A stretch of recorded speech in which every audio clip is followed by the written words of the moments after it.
Thank you, Messi, for giving me an opportunity to present in front of you. So we are a market research company. We do industry research analysis for different industry verticals. So right now since last 2-3 months our team of analysts were working on paper and gift and lifestyle market. So we started with this. Now let's see, 2 5 minutes about the journey. It's been like 10 years that we are into the industry. We served 10 plus industries serving something that we are serving. 47% repeat customer ratio is something that we do have. Every 500 days we update our research reports, and right now we have around 19,000 research reports that we do have. So we have a team of 60-70 analysts working together to provide you the insights. So 60 plus countries cover. It's not that we do global market research. It's like bottom up approach is there. We study almost 20 big countries, and then we evaluate the regional size and then the global size. We have a subscription, market research subscription. If someone is in need for usual studies, then we have that. We are ISO certified quality management and information security company. So these are the verticals that we are serving. Let's get more about the clients. 3,000 clients are there, and this year we had 300, and we are counting the numbers.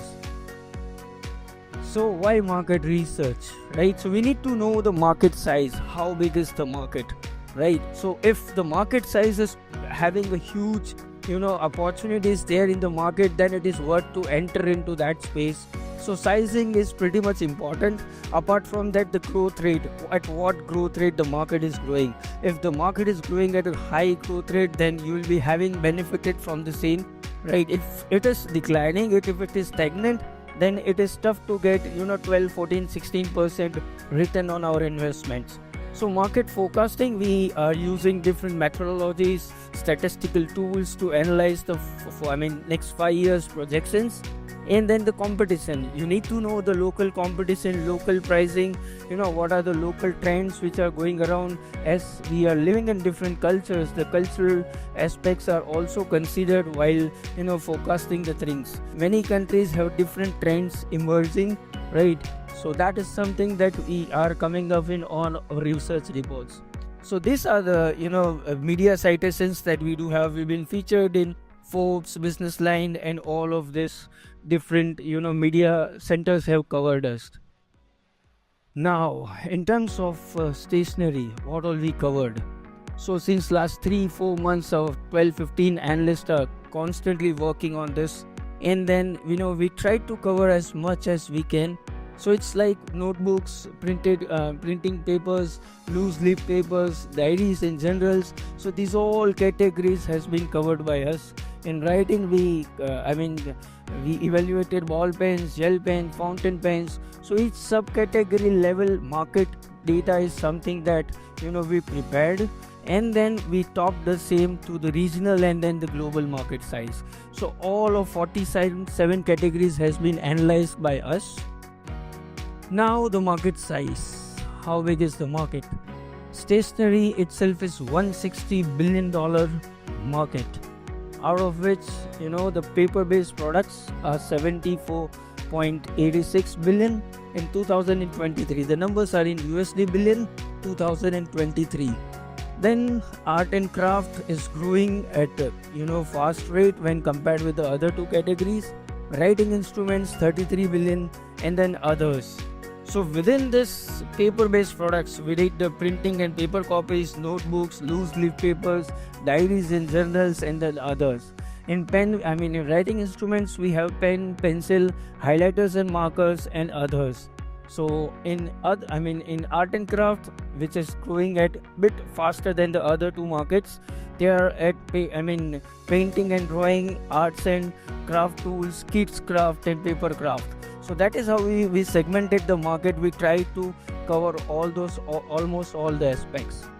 In the other hand, pulp and paper, the parent market of this is having wrapping and packaging is $200 billion market, and then sanitary is 50, newsprint is 17, and then the others. In related categories, books, wherein educational books are 70, and then fantasy, science, romance and history is the other segmentations, and then the others.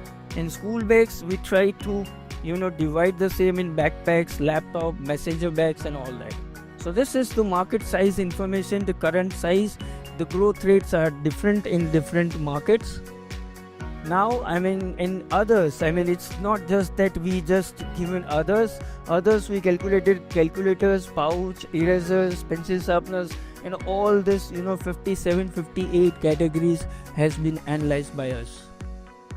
Now the global, yes, the market size is 160 billion, and it is expected that it will grow at a 5.45% growth rate in next 5 years and will reach $219 billion. In terms of paper-based products, in is the biggest category, as you can see in the last graph. The Asia Pacific is growing at the fastest pace.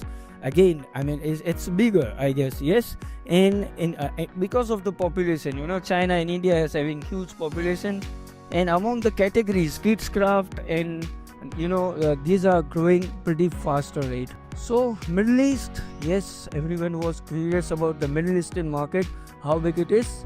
So it is $17 billion market, and it is in the same, it is growing at a faster rate. 7% growth rate is something that we see in next 5 years in the Middle East region. UAE paper consumption is highest. When compared with the per capita consumption, UAE has the highest. Per capita is 200 kgs against the global average of 60 kgs. So paper is used in UAE is much more than the other parts of the world. When it comes to, yes, education investments, and that is the reason that is driving this market. In education institutes market is also growing. It is at around 7.8 billion. Academic 2023, higher education in UAE is growing at a rapid pace. Almost 38,000 students have been enrolled into the same. In terms of 13 million learners in public and independent schools in Africa. So it's not only the Middle East and Africa both are growing at a rapid pace. So these are the adjacent markets. If you wanted to diversify into some other categories, what those categories could be, and what is the current market size of those adjacent categories. So yes, kitchenware, travel accessories, wall art market, kids furniture market, these are the few big markets that you can think about. Apart from that, personalized gifting is evolving nowadays. Food gifting is also there, bathroom linen market, greeting cards. So these are the market sizes which you can use in if you wanted to diversify into some other product categories. So this is useful for you. If you want, you can take the picture. Apart from that, yes, pulp and paper producing countries, China, US, Japan, Canada, South Korea, Finland, these are the producing countries. And government expenditure on the education is something, South Africa has 6.1% of their GDP into government, education. Apart from that, Brazil is at 5.5% of their GDPs they are spending on the education. So yes, if you wanted to enter into some other countries, you can consider, Brazil and South Africa as well. So these are the ones which are growing. If the industry is for 5.45%, this will be 8 to 9% growth rate. So if you would like to expand in some other regions, then this can be the next one. Alright, what are the trends, drivers and opportunities? Eco-friendly sustainability. I heard many sessions out here about the sustainability.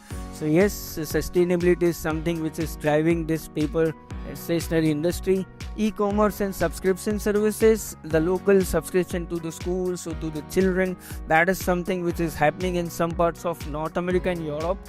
Again, hybrid and premium stationery. Hybrid work environment post-COVID, that has been started. However, for hybrid, they need the separate stationeries for themselves.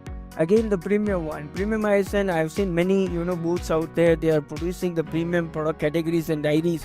So that is something which is which can give you more margins on your products. So interactive and educational products and rise of e-learning. E-learning is there. So you need to find out the ways how we can use those stationaries into e-learning. customization, yes, for corporate gifting, for the personal gifting, we use customized product, innovative and multifunctional designs. I've seen many designs out there, some of the many innovative products out here in the expo itself. So if you are innovate, that is something which can give you edge over others, and then you can certainly have the margins. Seasonal products and then innovative packaging solutions. So these are the top 7-8 trends which is there in the stationery market. So that is what we represented on the pictures itself, right? So I've seen someone having the smart notebooks as well here, which is a bit good design. So yes, these are the e-commerce in GCC. These are the ones which you should be listing your products to. And then in Africa as well, these are the ones where apart from Amazon, you can get into the other e-commerce channels which can be useful for the growth of your products and brands. Now expand e-commerce channels. The traditionally is there. Kids craft, many stalls have innovative kids craft products. I've seen 3D and other markers and all that, which is about to grow, which is something unique that no one is thinking how much you should be spending on kids education and crafts. So you can certainly focus on those segments. Subscription and loyalty programs like the other industries are using. As we evaluate different industries, we catch the models from some others. So loyalty programs can be the ones which can be used if some of your loyal customers are repeating and every time, then you should provide some support. Innovating 3D innovating cutting tools. I've seen Cricut or something is there which are using this cutting tools. And then tech integrated stationery, that is something that you can work with. Art workshops and boost brand visibility. So these are the strategic moves that you can take. So market research in general, people Google the same and take the numbers. So it's not always true. They are using AI to find out how big is the market. But how we work is we use the number of users of that particular product. We take the average selling price of that product, adoption of that product, and then multiplying and coming to the numbers. So it's not just that you can find out the same everywhere. So yes, I have a few examples wherein AI was there, wherein initially they used to tell us that market size is 1.2 to 1.4 billion. And when we kept on questioning them, then the end of the day the market size was 18 million. So it's a huge difference. So it's not AI which is going to give us the right results. So maybe you can take references from them, the number of users and all those, but end of the day it is not something which can be useful for your own decision making process. So that is what I feel about market research. If you have any questions or anything, I'll be open for that. If you want our methodologies or anything which comes to your mind, I'm open for the questions. Anything? I guess thank you very much. You've been the nice audience and it was wonderful to have you in front of you. Thank you. Have a good day.